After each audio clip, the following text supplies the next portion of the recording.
lumière de sa face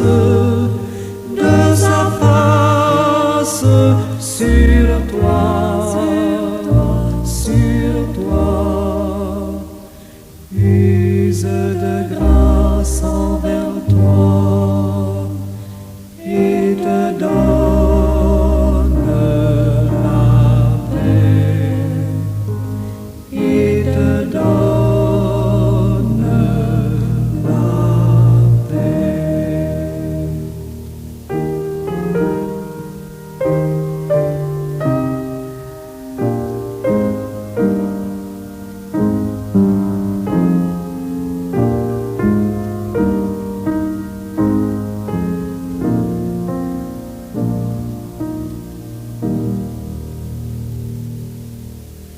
L'Éternel te bénisse, l'Éternel te bénisse et te garde, fasse lever la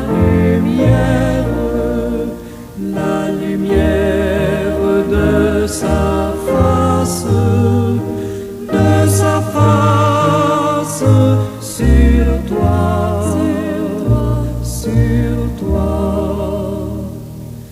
use de grâce envers toi et te donne la paix, et te donne la paix.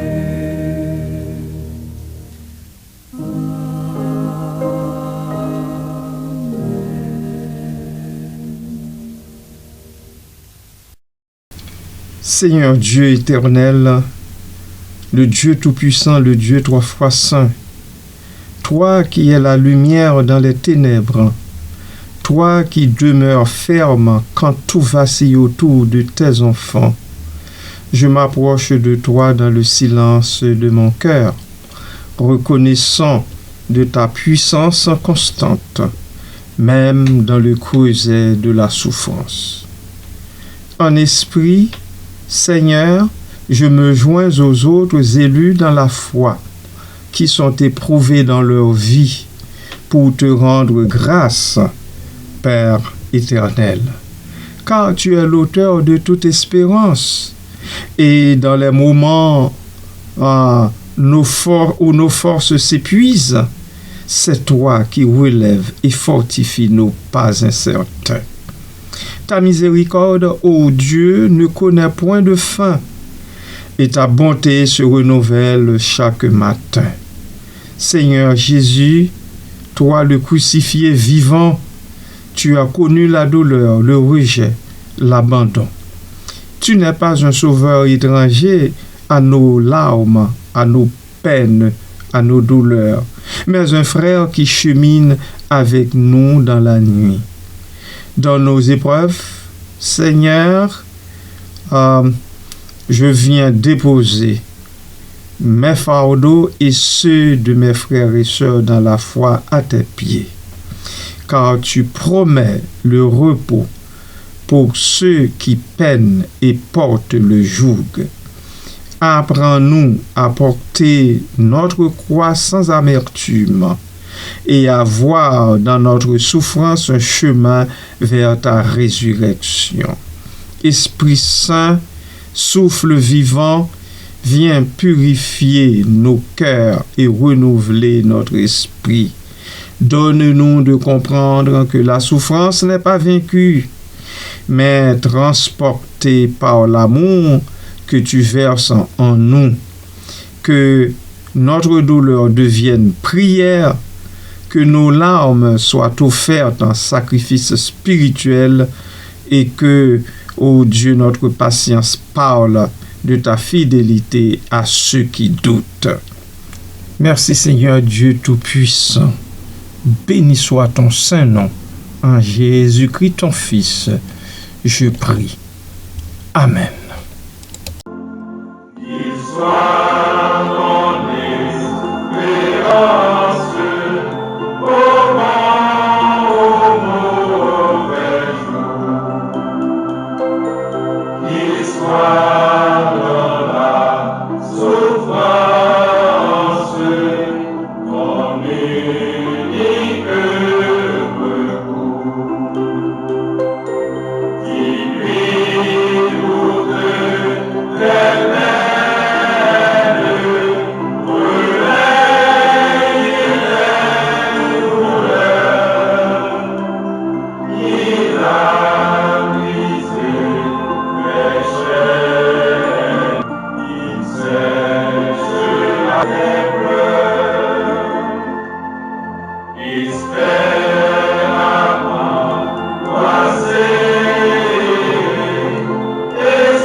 Bon matin et bonjour tout le monde, que la grâce et la paix de Dieu soient avec votre esprit. Que Dieu soit ton espérance au bon, au mauvais jour. Qu'il soit dans la souffrance ton unique recours. Analysons ces vers un par un. Premièrement, qu'il soit ton espérance. C'est un vers introductif qui énonce la thèse principale. Dieu doit être la source d'espoir de la personne à qui on s'adresse. Au bon, au mauvais jour, ce vers souligne que Dieu doit être notre espérance à la fois dans les bons moments et aussi dans les moments mauvais de la vie. L'auteur insiste sur la constance de cette foi, indépendamment des circonstances. Que Dieu soit dans la souffrance. Ce vers reprend la formulation précédente, mais se concentre spécifiquement sur les moments difficiles, les épreuves. Ton unique recours. Ce dernier achève le développement en affirmant que Dieu doit être notre seul recours, notre dernière solution, notre soutien principal dans les moments de détresse. Ces vers expriment, bien-aimés, une idée religieuse commune dans de nombreuses traditions. L'idée que la foi en Dieu devrait être constante et inébranlable, qu'elle devrait être notre source d'espoir dans tous les aspects de la vie et particulièrement dans les moments difficiles.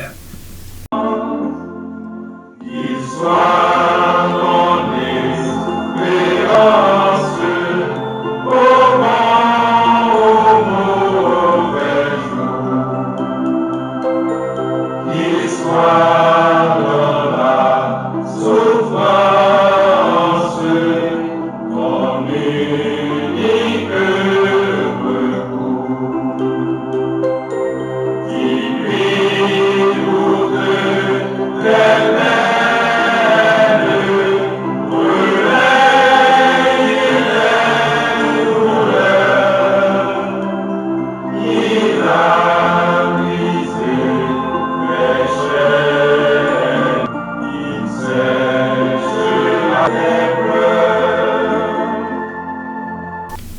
quid l'analyse de la forme? Ce sont des vers à peu près égaux en longueur. Il y a une progression logique dans l'énonciation de l'affirmation générale que Dieu soit ton espérance, à la spécification temporelle au bon, au mauvais jour, puis à la spécification dans l'épreuve que Dieu soit dans la souffrance, pour finir sur l'affirmation forte, ton unique recours. Il y a une alternance de rimes plates, espérance jour, et souffrance recours. Bien que ce ne soit pas une rime parfaite entre souffrance et recours, c'est une rime approximative. Ces vers ont un ton plutôt didactique, bien-aimé. Ils ressemblent à des conseils moraux ou spirituels exprimés sous forme poétique. Oui. Je pense que l'auteur a bien pensé ces vers, ces mots exprimés plutôt dans un poème religieux, dans un poème où il essaie de passer un enseignement moral. Je vais maintenant préparer une explication plus ou moins pointue de ces vers en me concentrant sur leur signification, leur structure, leurs nuances et leur portée spirituelle morale. Ces 4 vers, extraits du poème, expriment une réflexion sur la foi en Dieu comme fondement inébranlable de l'espérance et du réconfort face aux aléas de la vie.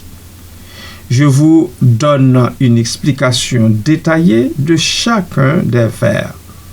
Après cela, suivra une analyse globale. Amen.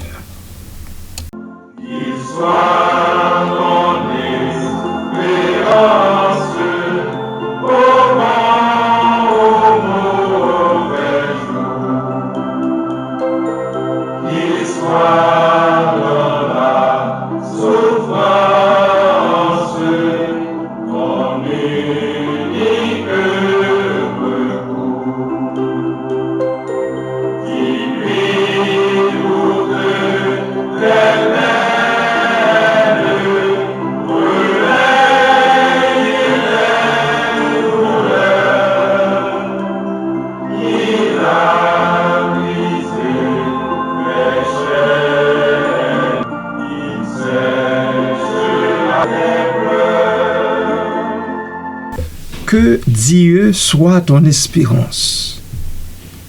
Ce vers introductif énonce le principe central. Dieu est présenté non seulement comme une divinité, mais comme la source ultime de l'espérance. Le verbe être au présent renforce l'idée d'une posture constante, un état d'esprit à adopter. L'adjectif possessif ton suggère une adresse personnelle, comme un conseil adressé à l'individu. Dieu n'est pas ici un simple soutien ponctuel, mais la racine même de l'espérance, une assurance spirituelle inébranlable. Au bon, au mauvais jour. Ce vers, quant à lui, précise la condition universelle de la foi.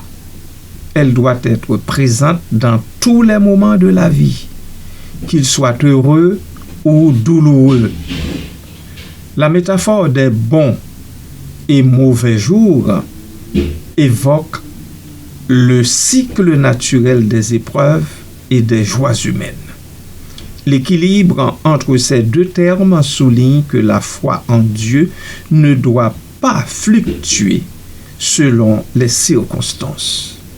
C'est un rappel que l'espérance divine transcende les variations temporelles. Permettez que je reprenne mon souffle ici, bien-aimé de Dieu. Amen.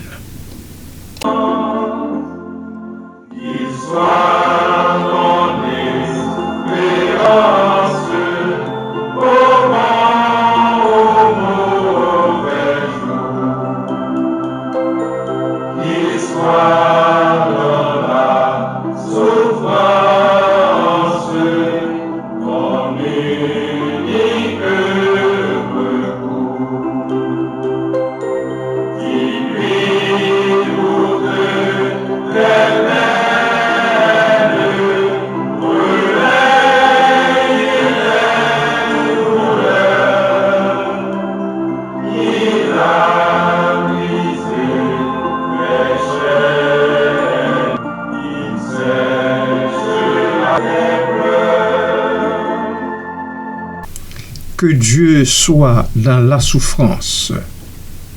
Ici, l'attention se recentre sur les moments de détresse. Le mot souffrance marque un tournant émotionnel, passant du général bon, mauvais jour, au particulier la douleur. La formulation dans la souffrance insiste sur l'idée que c'est précisément dans l'adversité que Dieu doit être invoqué. Le vers est incomplet en soi, invitant à poursuivre la lecture vers le suivant, ce qui crée une tension dramatique. Ton unique recours. Le dernier vers clôt la progression logique en affirmant l'absoluité du recours à Dieu.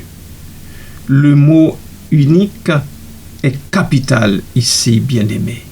Il élimine toute possibilité de substitut, suggérant que Dieu est à la fois le dernier espoir et la seule solution valable face à la souffrance. Le terme recours, quant à lui, renvoie à l'idée d'un refuge, d'une force extérieure à laquelle se rattacher quand tout le restant échoue. Voilà le conseil de l'auteur. Voilà comment l'auteur, bien sûr, après avoir fait de l'expérience avec l'Éternel, son Dieu avec l'Éternel, notre Dieu, a-t-il compris la dynamique et ainsi il la partage avec nous autres. Béni soit donc le saint nom de l'Éternel, notre Dieu. Amen.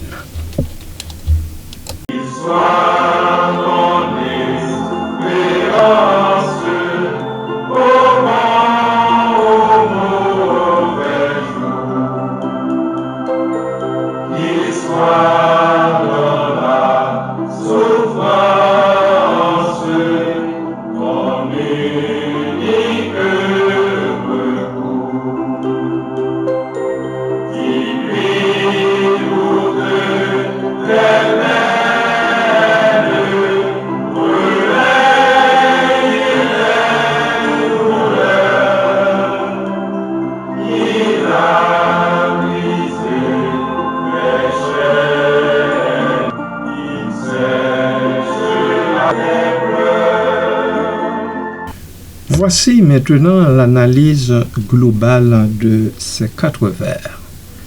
Structure et progression. Les vers suivent une progression logique. Énoncé général, vers 1. Précision temporelle, vers 2. Spécification émotionnelle, vers 3. Et conclusion absolue, vers numéro 4.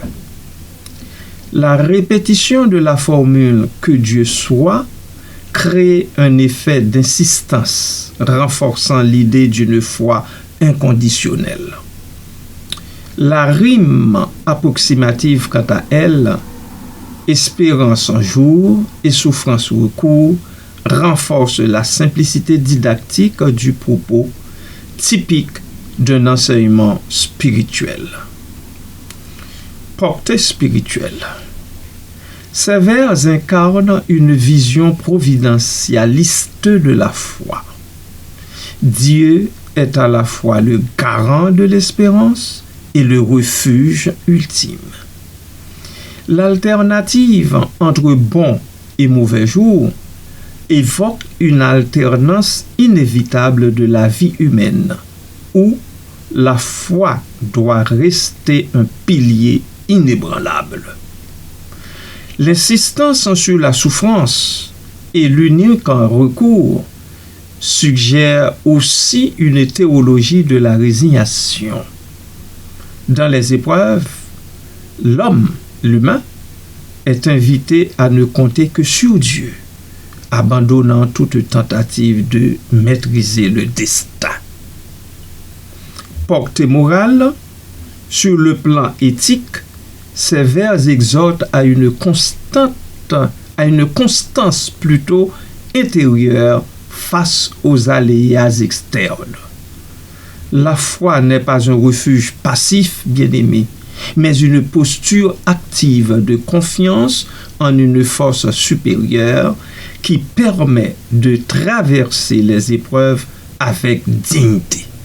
Je vais reprendre cette phrase. La foi, dis-je, n'est pas un refuge passif, mais plutôt une posture active de confiance en une force supérieure qui permet de traverser les épreuves avec dignité. L'idéal est ici de dépasser l'angoisse existentielle en se rattachant à une espérance transcendante. Voilà.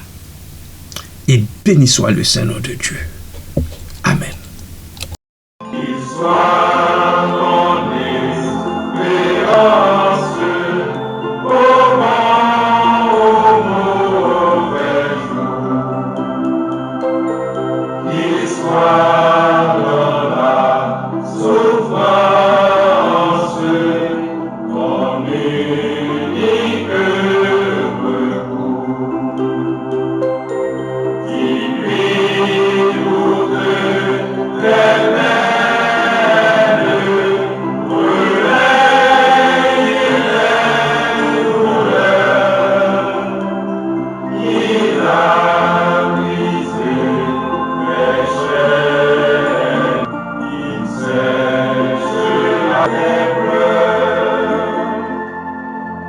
Contexte.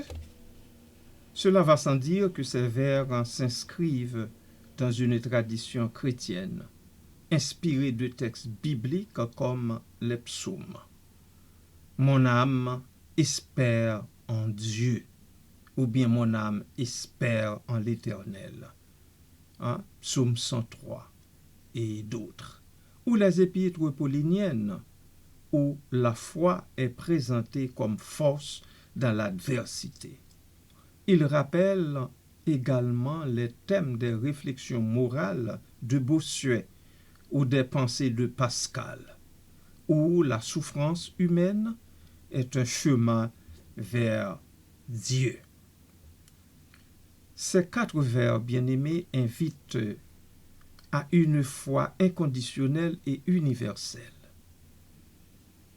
Inconditionnelle et universelle parce que elle ne se mesure pas à la facilité des jours, mais à la capacité à y faire face dans la confiance en Dieu.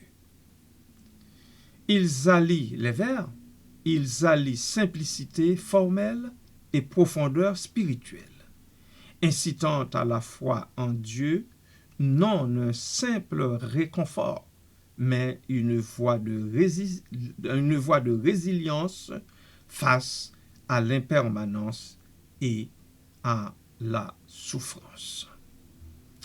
Prions Dieu. Ô Dieu très haut, tu es notre abri, notre refuge à l'heure de la détresse. Quand le monde chancelle et que les appuis humains disparaissent, c'est toi seul que nous recherchons. C'est en toi seul que nous pouvons nous abriter. Puisse nos yeux, ô Dieu, toujours regarder vers le ciel. En fait, braquer sur toi. Savoir que notre rédemption approche, que cette souffrance temporaire prépare en nous, en chacun de nous, une gloire ineffable. Nous te confions notre vie, nous te confions nos blessures, nous te confions nos silences. Que ton amour, ô Dieu, nous recouvre comme un manteau et que dans les épreuves, notre foi dise avec force, Seigneur, mon espérance est en toi seul. Tu es mon unique recours, mon soutien, mon salut. S'il faut souffrir, que ce soit pour toi, Seigneur. S'il faut pleurer, que ce soit par amour de toi. Et si un jour nous vacillons, relève-nous avec douceur, nous t'en supplions dans le nom de Christ. Car nous savons que ton cœur de Père ne nous oublie pas. Que ton règne s'accomplisse en nous, en chacun de nous, que ta volonté soit notre paix, et que dans la nuit la plus sombre, ta lumière éternelle brille à travers la vie de chacun, de chacune de tes enfants. Béni sois-tu, Père. En Jésus-Christ, ton Fils, nous prions. Amen.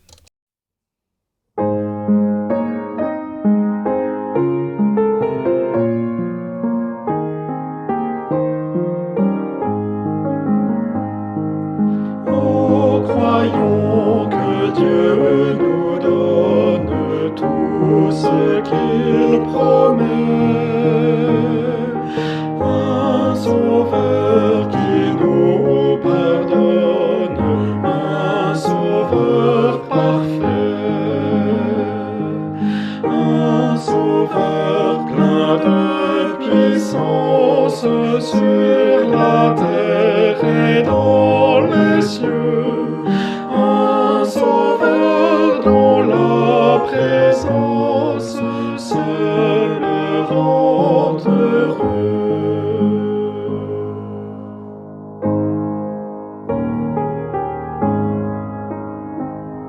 Ce cher sauveur nous fait vivre comme il a vécu. Nous pouvons partout le suivre sans être vaincus. Jusqu'au bout dans la mêlée son bras nous protégera, et dans la sombre vallée il nous gardera.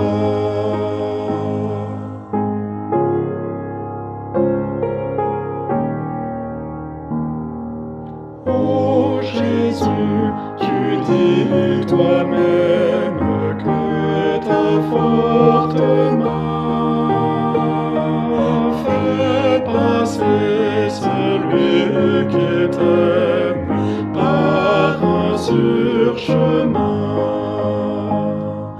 Que tu veux de toute chute préserver ton faible enfant, pour qu'il sorte de la lutte pure et triomphant.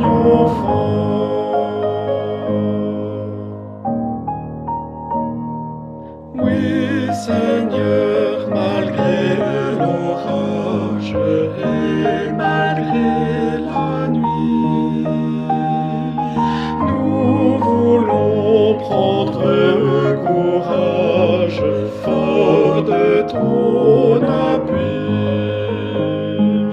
et joyeux, plein d'assurance, nous avancer vers le ciel, en saluant à l'avance le jour éternel.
qui